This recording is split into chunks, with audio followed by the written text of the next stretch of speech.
Hello বন্ধুরা, সবুজের খোঁজে ইউটিউব চ্যানেলে আপনাদের সকলকে স্বাগত জানাই। আশা করি আপনারা সকলে খুব ভালো আছেন। বন্ধুরা, আজ আমি আরও একটি গুরুত্বপূর্ণ ভিডিও নিয়ে হাজির হলাম। আমার এই লেবু চারাটিতে দেখুন কত সুন্দর ফুল এসেছে। এই চারাটি আজ আমি একটি বড় টবে রিপোর্টিং করব।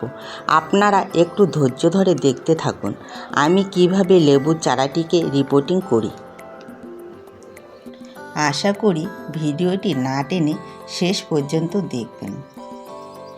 ভিডিওটি ভালো লাগলে ভিডিওতে একটা লাইক দেবেন, ভিডিওটি শেয়ার ও কমেন্ট করে আমাকে উৎসাহিত করবেন। আর আপনি যদি চ্যানেলে নতুন এসে থাকেন তবে চ্যানেলটি সাবস্ক্রাইব করে নোটিফিকেশন বেল আইকনটি অন করে রাখবেন।